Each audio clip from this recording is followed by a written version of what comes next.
People are asking me to explain. Sorry, it's windy today. I'm running around like a blue arse fly. People have asked me to explain today, or forever, what my beef with Christians is.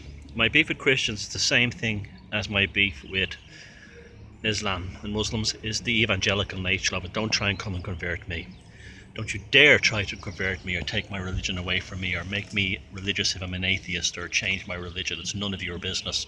And this is my problem with Christianity fundamentally. At the root of it,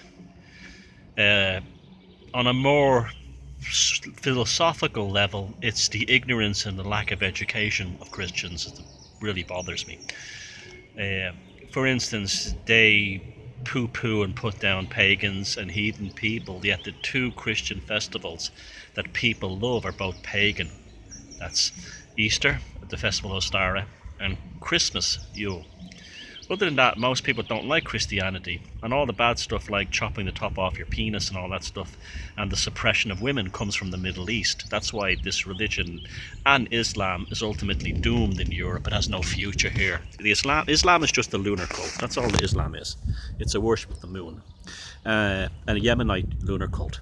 Christianity is kind of a mixture of a bunch of Middle Eastern things, predominantly Athenism and Zoroastrianism. It comes from that, but it's basically a solar cult. Now, they're not compatible with European thinking and European culture. They're just not compatible with us. The idea of the one true God, the Almighty God, that's been imposed upon us because of the control system. It loves it. Because one God in heaven is one king on earth, one emperor on earth, one law, bullshit. The stuff that makes life miserable on this planet. Now, Christians are very rude people. Now, I don't have a problem if you're a Christian and you go about your Christian things and you leave other people alone, but I meet so few of them. That's the problem. About Catholics, Protestants, and the other cults like Jehovah's Witnesses and all that other shite, nonsense, Mormonism. I'll give you an example. There's a friend of mine called Aidan. He's an English guy, and a lovely chap. He lives here in Ireland. He's from Manchester. He plays drums, and he's big into the shamanic drumming thing, and he goes to a holy well, which are all druid wells around Ireland, and he gets talking to a lady there, and she goes, isn't it wonderful we have these ancient Christian sites? And he said, well, they're actually not Christian. And she goes, oh, you're a pagan, you're going to burn in hell, I'll pray for your soul. Now that to me is sickening. There's no difference between that and saying something like, oh, you're a Jew, you're evil, oh, you're black, you're stupid, oh, you're Irish, you're a drunk. It's racism. It's racism tied up in the sanctimony of piety and religious bullshit. And that's unique to Christianity. The idea of original sin too is also sickening as well. Look at the idea of, if anyone's raised Catholic, before communion, just before communion is served, they say, Lord, I am not worthy to receive you, but only say the word and I shall be healed. Lord, I am not worthy to receive you. That's a fucking disgusting thing for a child to be told. They're told they're shit and trash from the time they're children. It's vile and sickening. And it's wrong, it's evil, it's immoral, and it's destructive of the consciousness. And this is Christianity. It does this. It's the whole idea that we are at fault and we have to be healed by the bastard son of a teen pregnancy mother who cheated on her husband, and in the Middle East 2,000 years ago. And Jesus Christ never existed. He's a completely fictional character like Batman. Actually, maybe Batman is more real than Jesus Christ at this point, and so on. And so that's my problem with Christians. Leave me alone. But you don't want to leave me alone, and the Muslims don't want to leave me alone. This is why I don't have a problem with Judaism. Judaism is trying to work itself out through the Kabbalah, and they understand their relationship with their God. I'm talking about Orthodox Jews now. It's complex and not, it's not an easy relationship, and they work upon it. The idea of the chosen people is not what people think it is. They're chosen to actually deal with all God and all his ways, including the bad stuff and the good stuff. And they're not evangelical, and that to me is a huge plus. It's an enormous plus. It's not just the Abrahamic evangelicals. I also find the Hare Krishnas utterly revolting. You know, this is why they allow you. Look, people think, like, hey, look at Bob Marley, right? Now, Bob Marley, there's no doubting that his music is wonderful. I mean, he's written some beautiful pop songs and beautiful music, and you cannot fault that at all.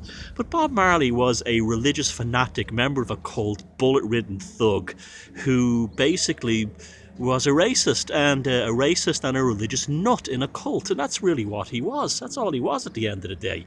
And he was a great songwriter and everything. But Bob Marley is given credence by the control system and allowed to be famous where others wouldn't, because he pushes this Abrahamic religion, this Haile Selassie garbage, that this Rastafarianism is a disgusting cult, and all these moron whites going around saying that, that they think Bob Marley's really spiritual.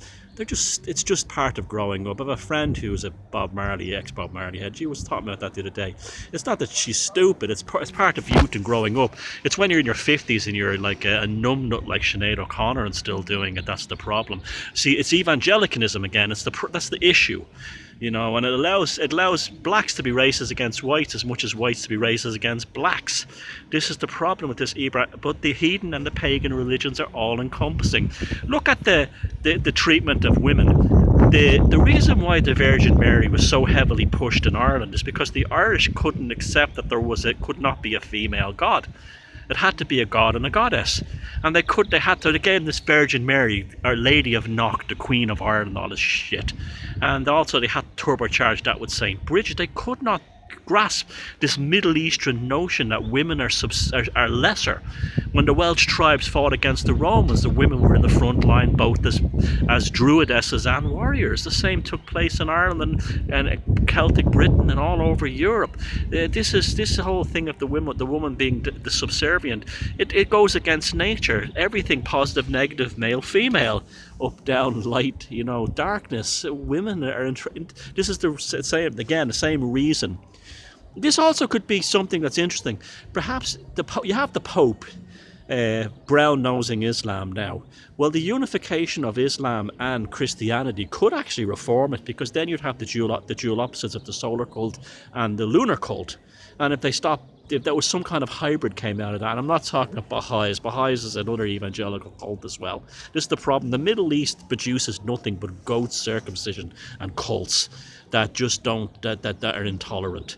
And so that's my problem with you Christians if you're watching this. Your religion is alien to me and my culture and my people. You're evangelical, you try to convert me, and you're also ignorant of what your own religion is.